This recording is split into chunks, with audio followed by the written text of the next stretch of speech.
Il est 6 heures du mat et c'est l'heure de réveiller le BTP. Je suis Nicolas Charton et chaque semaine je reçois celles et ceux qui font du BTP le secteur le plus riche du milieu professionnel. Et ça, c'est totalement objectif, ou presque. Alors si les sujets qui rythment l'actualité du secteur, la découverte de nouveaux métiers et en apprendre un peu plus sur le parcours de passionnés du bâtiment et des travaux publics t'intéressent, choisis ta boisson chaude préférée, installe-toi confortablement et profite de l'épisode qui va suivre.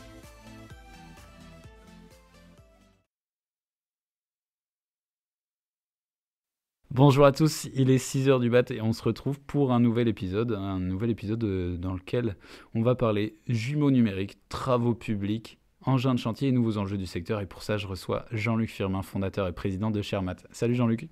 Salut Nicolas. Écoute Jean-Luc, ça fait quand même pas mal de temps qu'on échange tous les deux. On s'est croisés à Intermat où tu étais un peu en guest star après votre récompense rappelle-moi du coup le prix que vous avez eu. C'est le Grand Prix matériel en catégorie service, organisé par Chantier de France et le DLR. Exactement, ce Grand Prix matériel que vous avez eu du coup pour l'année 2024, puisqu'on est encore en 2024, vous êtes toujours lauréat et ça me permet de le repréciser. Avant qu'on parle de tout ça, jumeaux numériques, Shermat, ton parcours, etc., justement, tu vas nous donner un peu de contexte, te présenter, dire qui tu es, ton parcours, le lien que tu entretiens avec ce secteur, les travaux publics, mais dans la globalité de BTP. Très bien, merci Nicolas. Donc moi je suis Jean-Luc Firmin, je suis ingénieur de formation, passionné d'innovation et j'ai une expérience d'abord dans l'industrie, le développement économique régional et je découvre le secteur du BTP en 2013 en intégrant un groupe de distribution donc, qui vendait du matériel CASE et Komatsu. Et dans ce groupe, je me suis intéressé très vite à l'entretien des matériels. La réparation de matériel toute marque, ce qui était une des caractéristiques de ce groupe. Et j'ai créé au sein de ce groupe TP Assistance, qui était une antenne de réparation de matériel toute marque. Et en faisant cette activité, j'ai regardé le taux d'utilisation des matériels. Et c'est là où je me suis aperçu qu'il y avait des matériels peu utilisés. En travaillant sur ce sujet-là, comment utiliser plus les matériels ? J'ai un lien depuis très longtemps avec les États-Unis. Je suis allé voir la première start-up sur l'économie du partage qui avait travaillé sur ce sujet. Elle ne voulait pas venir en Europe et ça m'a donné l'envie de créer Shermat. Ok, ah ouais, belle introduction, beau parcours. Un parcours vraiment liant l'aspect justement technique, l'aspect machine et toi ton regard plutôt d'extérieur d'ingénieur où tu voulais comprendre un peu comment ça fonctionnait, combien de temps ça pouvait durer, essayer d'optimiser pas mal de sujets sur cette boucle. Du coup, maintenant que tu as bien introduit que tu avais créé Shermat à la suite d'un voyage aux États-Unis d'une start-up, du coup, on va pas la citer puisqu'elle est encore aux États-Unis, j'imagine, mais tu l'as implanté en France, ça s'appelle Shermat maintenant.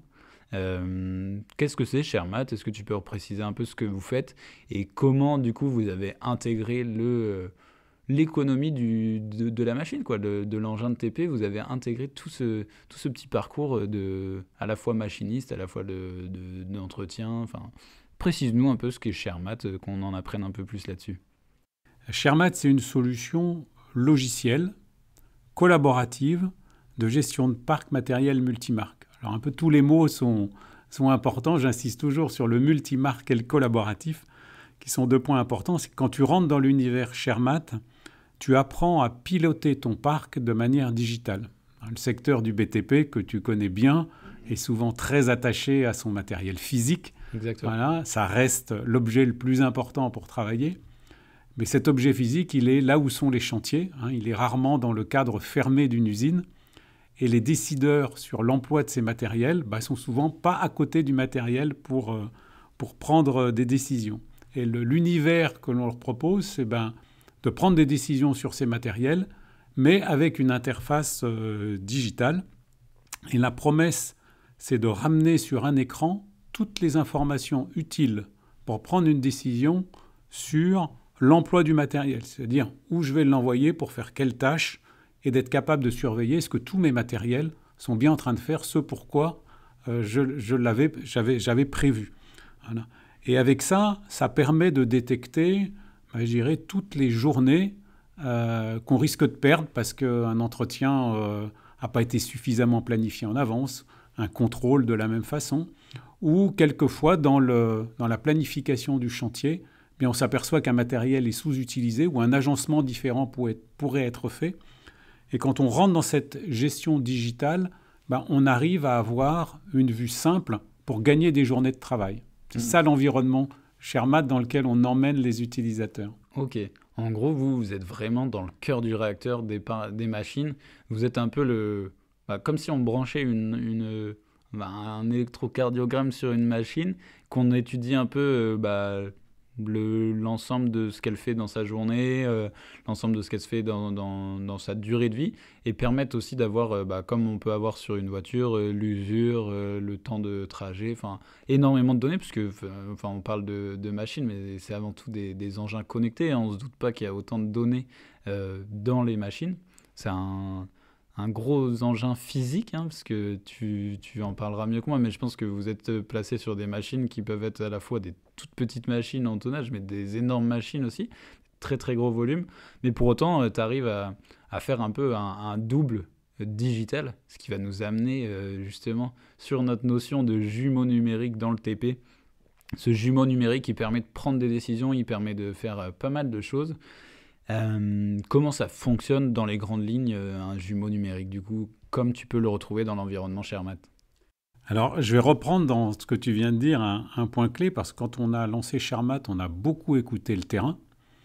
Et tu as donné un point clé, c'est que tu as exprimé qu'il y avait beaucoup d'informations sur ces matériels, qu'ils soient petits ou grands d'ailleurs. Et ces informations sont présentes sur chaque portail des constructeurs. Et c'est très bien, et c'est souvent une source très riche d'informations. La difficulté pour celui qui est sur le chantier, c'est comment de ces portails j'extrais quelques informations, mais toutes les informations dont j'ai besoin. Ouais. Pour définir une sorte de patrimoine d'informations commun pour travailler, patrimoine auquel tout le monde pourrait accéder. Tous ceux qui ont à travailler autour de la machine pourraient accéder. Et ça nous a amené à cette fameuse idée du jumeau numérique qui représente la machine. C'est une sorte finalement d'un profil LinkedIn, comme un profil de la machine dans lequel on retrouve 3 choses clés, des documents, voilà, c'est la documentation des matériels, les liens, des choses qui sont utiles à connaître pour travailler avec le matériel, des données d'activité, et on n'en prend que 4. Voilà, c'est où est la machine, combien d'heures est là, et de plus en plus, on ralentit sa consommation. Je pourrais expliquer pourquoi la consommation est importante. Et son calendrier d'utilisation. Et ça, pour tous les matériels, quel que soit leur âge, quelle que soit leur marque, pour avoir cette vue synthétique. Et c'est ce profil finalement de la machine, ce profil LinkedIn qui comprend ces 3 blocs d'informations, on y accède par un identifiant mot de passe. Et c'est partageable entre toutes les personnes qui ont besoin de cette information pour travailler. Tu vois, j'allais faire un parallèle. J'avais l'impression que c'est comme si on avait créé, c'est comme si tu avais dans des mains le carnet de santé de ta machine. C'est un peu ça, tu vois, avec tout ce s'il y a eu des interventions, s'il y a eu quelque chose. J'ai l'impression que dans ce terme jumeau numérique, si on humanise le terme, c'est un peu le carnet de santé de la machine. En plus, une machine... On a parlé de machines grosses ou petites, mais c'est surtout toutes les machines dans tous les engins de travaux publics. C'est pas seulement des pelles, c'est pas seulement un chargeur, c'est vraiment dès qu'il y a des engins connectés finalement sur le chantier, dans l'environnement des travaux publics, ça peut avoir un jumeau numérique, c'est ça? Exactement, et il y en a même qu'on a connectés pour les rendre connectables. Mais j'aime beaucoup ton approche du carnet de santé, puisque c'est un terme qu'on utilise. Finalement, on le dit, il y a 2 choses qu'on dit, c'est à la fois un carnet de santé et un passeport. Le passeport décrit ce qu'est la machine et son carnet de santé, dans quel état il est. Puisque c'est important pour les utilisateurs de ces machines de vérifier qu'elles sont toujours en bonne forme. On est dans une année olympique. On pourrait aussi associer ça à... On vérifie que la machine est toujours au top de ses performances pour produire le mieux possible. Exactement. Ouais, mais très clair. Ça, c'est un peu comment dégrossir le trait. C'est toujours important, je trouve, de vulgariser les propos sur ces éléments digitaux, parce que y a pas mal de gens sur le secteur qui vont te dire, bon, écoute, moi, le digital, j'adore ça, très bien. On est dans une génération où il faut aller très vite sur quelque chose de dématérialisé. Mais moi, mon chantier, bah, il ne se fera pas de manière digitale. Donc, tu vois, il y a cette approche-là. Et le fait de rapporter à des éléments humains et bah, qui vont voir au jour le jour, c'est tellement plus concret que de se dire, bah écoute, je fais un jumeau numérique, même si le terme finalement il est assez simple, hein. Jumeau numérique, tu te vois comme c'est le reflet de toi-même de manière digitale, mais d'avoir ce côté où maintenant les gens vont se dire, le jumeau numérique c'est un peu le carnet de santé de ma machine ou de l'engin que j'ai. Il y a quelque chose de beaucoup plus concret et ça me permet aussi de placer l'importance de ce genre de technologie au sein du chantier, parce qu'en effet, il y a le physique, il y a la partie immuable que tu ne pourras pas digitaliser, puisque bah, un bâtiment, tu vois, là, je touche une table, bah, on ne pourra jamais faire une table de manière digitale. Mais par contre, ça a quand même une grosse importance, et c'est très pertinent de l'intégrer au jour le jour, à la vitesse où on le veut, hein. On n'est pas obligé d'aller très très vite sur ces notions-là, mais c'est important de l'intégrer, parce que ça peut avoir un rapport crucial dans ton activité finalement. Oui, et le point important souvent de ce jumeau numérique, tu disais les gens savent bien qu'il faut du digital, pas toujours.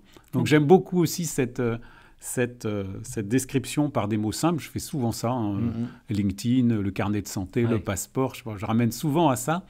Et je m'aperçois beaucoup que les clients utilisent le digital dans leurs outils personnels, avec des fois des applications très avancées, mais n'ont pas forcément l'idée ou imaginer que ça pourrait être le cas aussi dans leur vie professionnelle.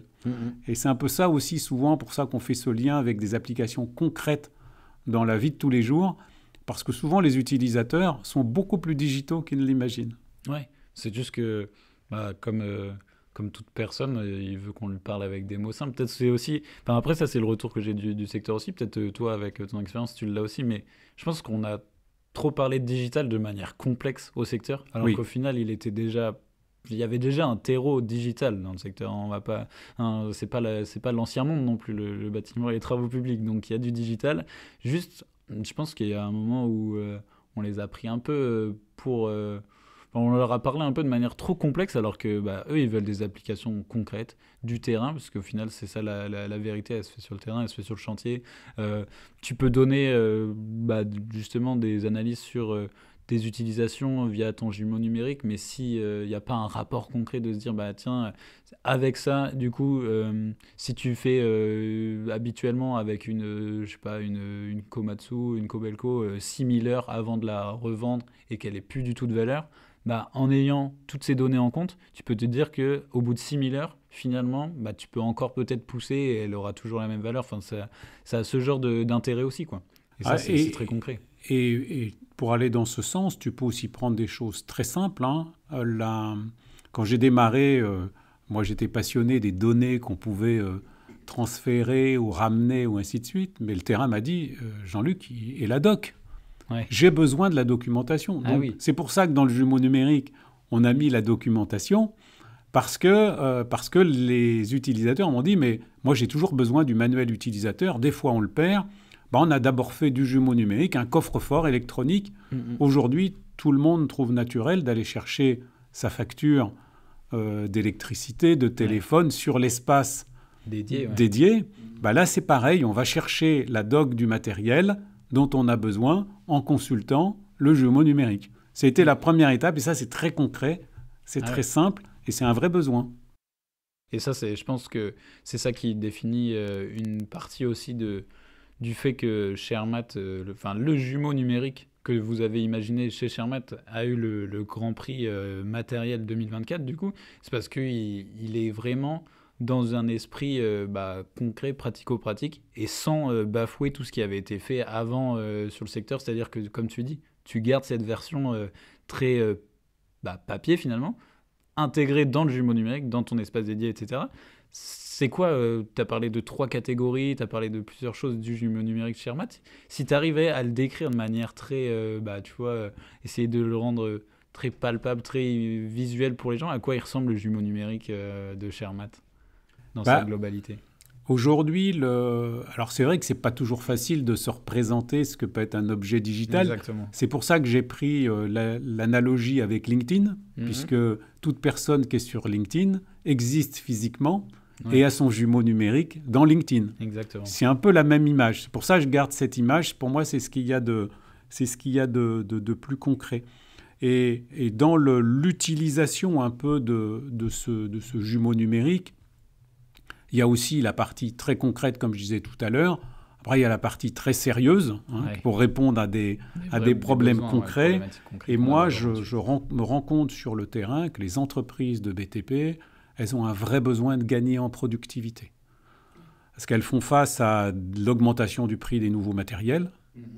C'est comme nos voitures, les matériels, le prix augmente.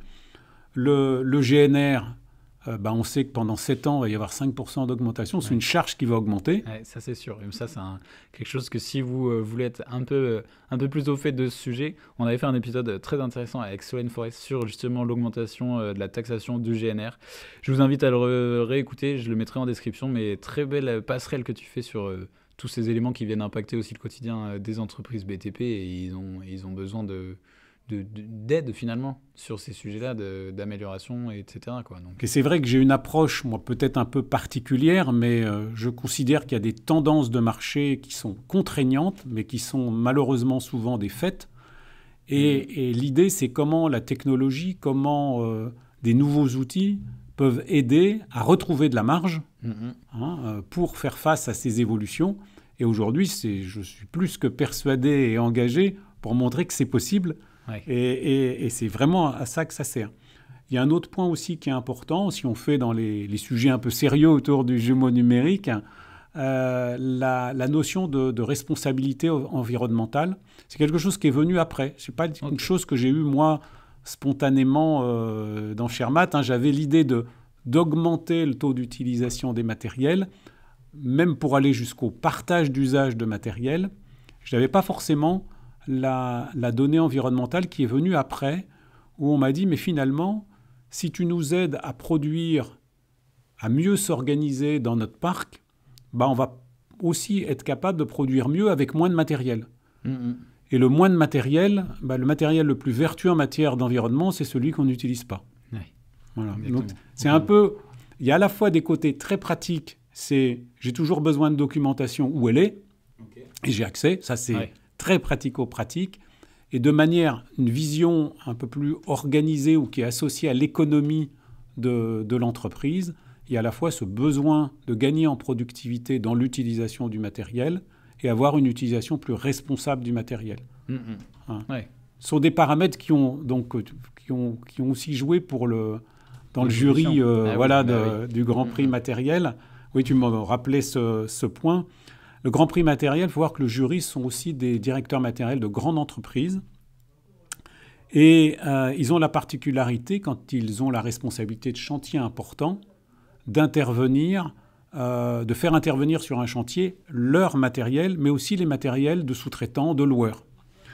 Et ce qui leur a plu dans le jumeau numérique, c'est cette possibilité d'avoir un patrimoine d'informations partageable, et d'y associer d'autres services, comme mesurer les émissions de CO2. J'avais fait un clin d'œil sur la consommation tout à l'heure.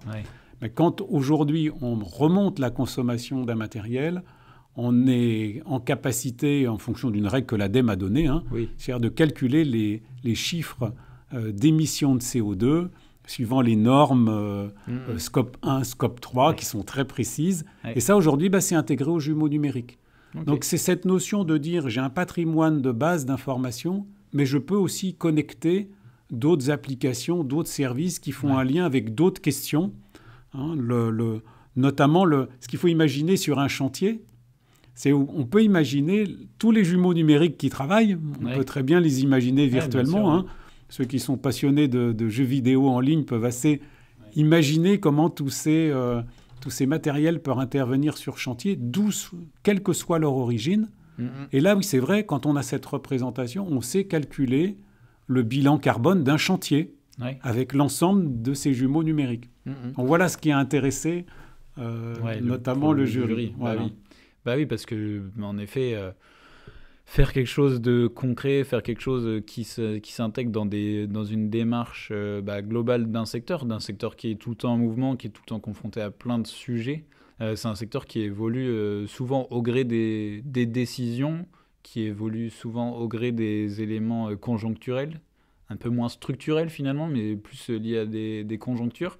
Et ça, du coup, ça permet aussi de faire évoluer ton modèle. Maintenant, dans un jumeau numérique, qu'est-ce qui permet, tu vois, de venir améliorer à la fois soit la gestion des équipements dans les chantiers, soit justement optimiser les coûts, optimiser l'efficacité. Si on prend un exemple vraiment concret sur, tu vois, on sait que l'investissement matériel, c'est quand même assez énorme, même si c'est tous les plusieurs années. C'est quand même un gros investissement au moment où tu renouvelles ton parc. Qu'est-ce qui fait que justement tu viens influencer la décision d'un renouvellement, d'un changement plus tardif ou autre grâce au jumeau numérique? Sur quels aspects tu vas regarder, quels aspects de données tu vas regarder avant de faire le changement via le jumeau numérique? Alors on s'aperçoit finalement quand on entre en travail, en opération avec nos clients, on a de plus en plus une démarche très organisée. Premier point, c'est ça peut paraître étrange, mais on décrit le parc, on rentre dans le parc, et puis déjà le fait de regarder précisément c'est quoi l'ensemble du parc. Des fois on renomme le parc, on lui donne des catégories, on regarde où est quoi, et on a une vue déjà un peu d'hélicoptère sur l'ensemble du parc simple. Voilà, hein. Ça reste toujours très simple dans l'usage. Et le premier point, peut-être aussi à cause de mon passé sur l'entretien et réparation de matériel, le premier engagement qu'on prend avec les clients, c'est plus une seule journée de perdue ou une opération faite en urgence pour la maintenance, l'entretien courant ou les contrôles courants du matériel. Ça peut paraître étrange, mais je disais tout à l'heure, les matériels, ils sont souvent là où sont les chantiers. Hein. Donc, il faut imaginer, on a 10, 20 matériels, encore pire si on en a une centaine. Ouais. Ils sont dispatchés partout sur des chantiers, mais ils ont le suivi de leurs heures, les entretiens, les contrôles. Alors, il y a déjà des outils, mais souvent, l'idée, c'est comment je ramène les informations simples pour ne pas perdre une seule journée à cause de l'entretien ou de la réparation qui n'aurait pas été bien prévue. Ça, c'est le premier point en termes d'économie de coûts, parce que ça a toujours un impact sur une journée de perdu. Nos clients nous ont dit sur des matériels assez importants, on est dans l'ordre de 800 € d'équivalent chiffre d'affaires. Ok. Je perds une journée, je perds 800 €. Mais il faut le regarder à l'envers. Si je gagne une journée, je gagne 800 € d'équivalent chiffre d'affaires. Et quand on a passé ce stade-là, l'étape suivante, c'est d'aller regarder globalement comment travaille son parc et de détecter des matériels sous-utilisés ou des matériels qui auraient terminé une activité un peu plus tôt. Et tout ça avec des écrans simples et les seules informations que je disais tout à l'heure, on arrive très vite à le voir. Et ça devient un peu comme un jeu. C'est peut-être le côté digital qui fait ça. Mais on a un peu son calendrier, on a tous ces matériels. Et à chaque fois qu'on gagne une case, on gagne un équivalent chiffre d'affaires de 800 € par jour. Voilà. Surtout que là, on parle justement de journées de perdues sur de la maintenance, sur de l'entretien. Mais à savoir que y a 10 000 autres moyens de perdre des journées. Enfin, c'est un secteur sur lequel tu es tributaire de pas mal d'autres sujets. Donc, tu peux perdre des journées de chiffre d'affaires à cause de la météo, à cause de pas mal d'autres éléments, tu vois, un retard dû à justement un déplacement de charge, etc. Si tu peux éviter de perdre ta journée de chiffre d'affaires sur des éléments qui sont attribués à toi, puisque l'entretien, la maintenance de ton parc, c'est quand même pas quelque chose qui va être influencé par le comportement des autres ou un comportement qui n'est pas du tout ton ressort. C'est toi qui es responsable de ton matériel. Exactement. Donc, si tu perds 800 € dû à ce genre d'oubli d'entretien et de maintenance, malheureusement, c'est quand même dommage de se dire j'aurais pu faire en sorte de maintenir ces 800 €, de maintenir ma marge et de pouvoir avoir aussi cette masse de chiffre d'affaires, on va dire, théorique, disponible au cas où justement ces éléments que je peux pas du tout maîtriser arrivent et font perdre les journées, tu vois. À la fin, il faut que le chantier soit rentable, donc si tu fais la balance, autant que ça soit à l'équilibre, voire même à ton avantage. Exactement. Alors souvent, la complexité de l'entretien ou du contrôle, elle est liée au fait que les matériels peuvent être nombreux et dans plein d'endroits différents. Et c'est souvent ça qui est compliqué. Et ce qu'on ramène, c'est que l'industrie, moi j'ai une expérience dans le domaine de l'industrie, a déjà beaucoup travaillé sur ces sujets-là. Ouais. Et tous les sujets de l'industrie peuvent aussi s'adapter au monde de la construction. Et c'est ça qu'on travaille avec les clients. Et aussi être en capacité de montrer un retour sur investissement. Parce que souvent, c'est un exercice qu'on aime bien faire avec nos clients, nos prospects. On arrive chez toi, voilà, on te fait décrire ton parc, comment ça fonctionne, puis on essaie d'estimer ensemble, est-ce qu'il n'y a pas des gains qui peuvent être effectués, soit en plus, soit des choses négatives qui n'arrivent plus. Ouais. Et on est toujours surpris de voir que l'investissement dans ce type d'outils digitaux est souvent rentabilisé en moins de 6 mois. Ok, ouais. Voilà. Ça, c'est très, très factuel. Du coup, c'est des choses que tu peux vraiment amener devant le client parce que ça aussi, c'est des sujets. Bon, ça, c'est parce que c'est mon ancienne vie de personnes qui allaient voir des acteurs du secteur avec des produits digitaux. C'est que tu vas toujours avoir ce doute de ROI, de se dire à quel moment je vais vraiment rentabiliser l'investissement là-dessus. Là, c'est quelque chose de palpable parce que après, tu peux parler très vite de chiffres. Hein. Tu vois, je reprends cet exemple de remplacement de matériel parce que pour moi, en fait, qui découvre, je doutais vraiment. Enfin, j'avais aucune idée de combien valait une machine. Et après, quand tu creuses vraiment, tu te dis, l'investissement mérite quand même que je m'y penche pour me dire, est-ce que je peux encore la pousser un peu ? Est-ce que justement un bon entretien fait que je vais pouvoir décaler cet investissement, focus sur autre chose, garder l'investissement sur à la fois le chantier, etc. C'est quand même un sujet qu'il ne faut pas négliger, mais sur lequel il faut avoir quand même une bonne projection. Et ça, c'est aussi quelque chose que tu trouves dans le jumeau numérique. Et c'est quelque chose que la technologie va apporter, je pense, au secteur de manière vraiment pratico-pratique, pas sur vraiment pas sur de l'ajout de fonctionnalités ou de choses qui peuvent te permettre d'avoir un regard différent. Il y avait une question que j'avais aussi, c'était de se dire avec quels acteurs tu travailles, tu vois. Tu travailles directement avec les constructeurs, tu travailles avec les gens qui exploitent les machines, tu travailles avec qui finalement sur ces sujets avec Shermat, avec qui tu vas travailler. C'est quoi les étapes du jumeau numérique, comment tu le construis ? Les premiers bénéficiaires de l'utilisation du jumeau numérique sont les propriétaires des matériels. Okay. Donc les propriétaires des matériels, c'est les entreprises de BTP. Donc c'est les premières personnes que l'on cible pour utiliser ce jumeau numérique et entrer dans la démarche, et les loueurs. Okay. Parce que les loueurs ont cette particularité d'être propriétaires de leur matériel, mais pas exploitants. Mais ils le confient à d'autres. Voilà.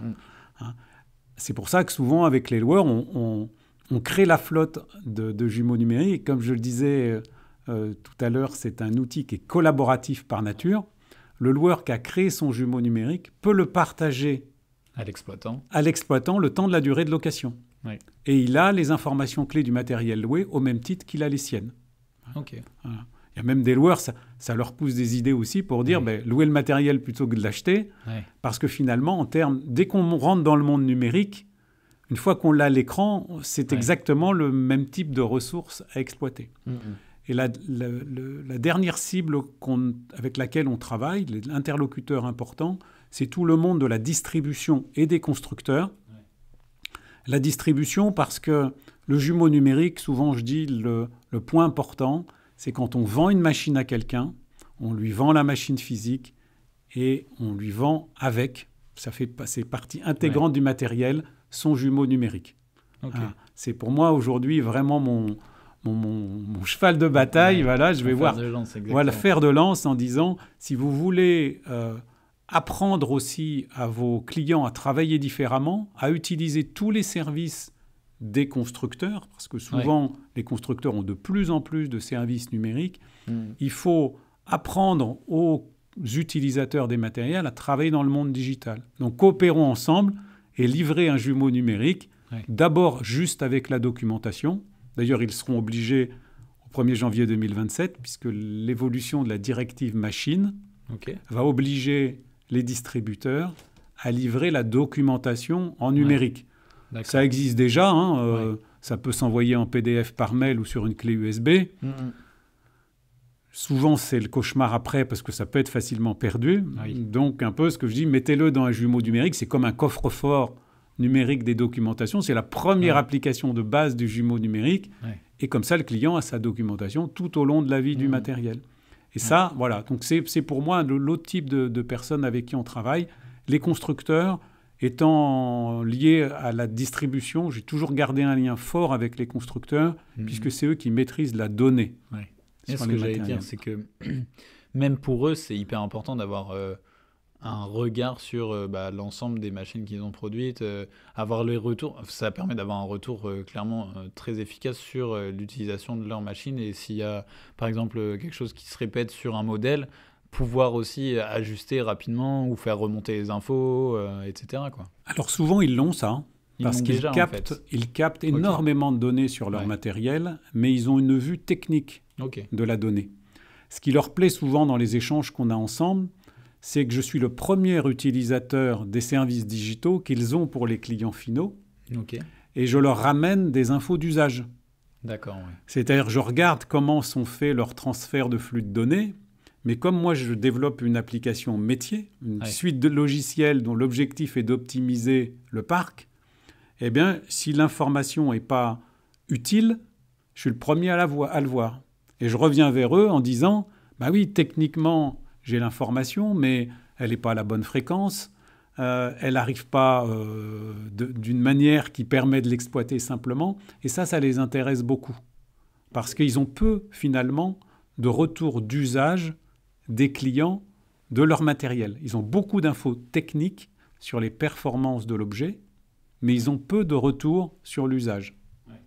Ouais, donc tu viens faire remonter toute la donnée terrain qu'ils compilent avec leurs données techniques au sein du même endroit, et ça leur permet d'avoir vraiment cette vision panoramique de l'ensemble du parc, quoi. L'ensemble de leur machine. Exactement. Puis moi, ça me permet aussi d'être la voix du terrain en leur disant, moi j'ai remarqué avec les opérateurs de terrain que telle donnée, par exemple, c'est tout bête des fois, mais l'arrondi à l'heure, il y a des arrondis qui sont des fois faits, c'est pas pratique. Des fois, et donc je me fais la voix du terrain aussi auprès des constructeurs, et ça, je trouve ça intéressant. Bah oui, j'imagine que ça te permet aussi d'avoir un fort impact, un fort poids aussi dans le discours quand tu arrives face aux constructeurs, d'avoir ce retour terrain, c'est clair. Ce qui leur plaît, c'est que je fais une solution digitale, mais je viens du métier. Et c'est une solution métier. Et c'est ça que je remarque dans les discussions avec les constructeurs, c'est que le fait de venir du métier les intéresse énormément. Voilà, ils ont l'impression qu'on comprend aussi le monde technique dans lequel on évolue. Ouais, c'est hyper important, je pense aussi d'avoir ça en tête, c'est clair. Il va me rester une dernière question parce que tu l'as un peu abordé. C'est vraiment, est-ce que du coup cette technologie, elle va être incontournable dans les futures années, mais en parlant justement de toute la partie législation qui va obliger à avoir toute cette doc technique en numérique, je pense que tu as un peu répondu. C'est que va falloir passer, pas de gré ou de force, mais c'est un peu comme ce que je disais tout à l'heure. Je pense que de manière conjoncturelle, le secteur est face à des évolutions et ça en fait partie. Du coup, ça va devenir un peu incontournable dans le futur, c'est ça? Alors, pour moi, oui. C'est pour ça que je fais ça au quotidien. Donc, tu as rappelé la directive machine. L'idée, c'est moins de papier aussi. Ces contraintes, elles viennent aussi pour moins de papier. Ça s'associe beaucoup à la dimension environnementale. Moi, j'insiste aussi beaucoup sur la frugalité. Je vois les matériels comme des ressources de production, mais qu'on s'habitue aussi à les considérer comme rares, dans le sens où les contraintes environnementales nous amèneront à utiliser au mieux celles qu'on a. L'idée, c'est vraiment de produire mieux avec moins. Et c'est pour ça qu'à l'intérieur de la solution, on a déjà anticipé le partage d'usage de matériel. Voilà, c'est encore trop tôt. Mais en tout cas, c'est déjà à l'intérieur, c'est dans le cœur du réacteur. Et le dernier point, c'est l'arrivée de l'intelligence artificielle. On en parle beaucoup. Ça peut paraître très abstrait, mais toujours dans la logique des choses pratico-pratiques. Je suis beaucoup en lien avec des gens qui travaillent sur ces sujets, qui m'ont renvoyé un message simple et m'ont dit « Range ta chambre d'abord ».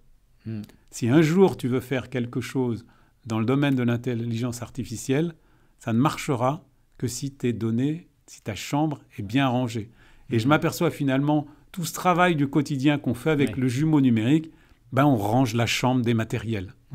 Voilà, c'est un travail fastidieux qu'on engage avec nos clients, mais c'est vraiment le meilleur investissement pour l'avenir.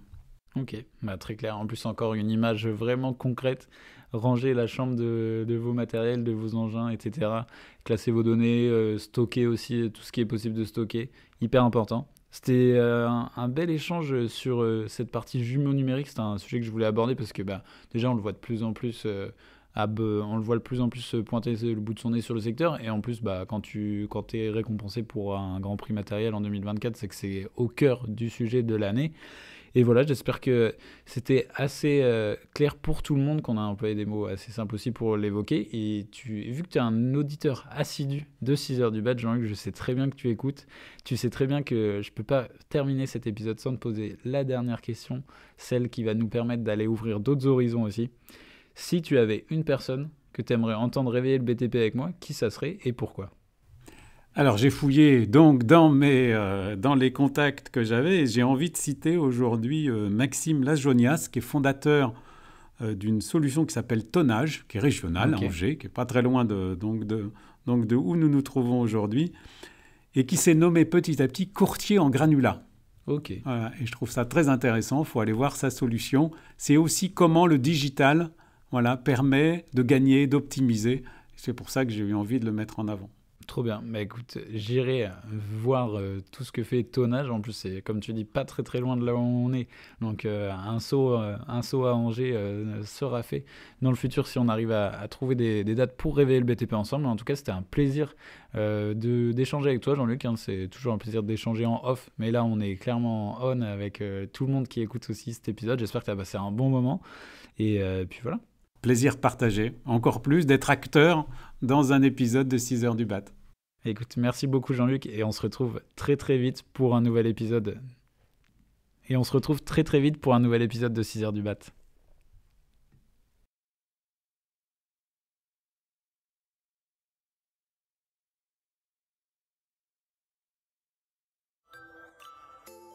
Merci d'avoir réveillé le BTP avec nous ce matin.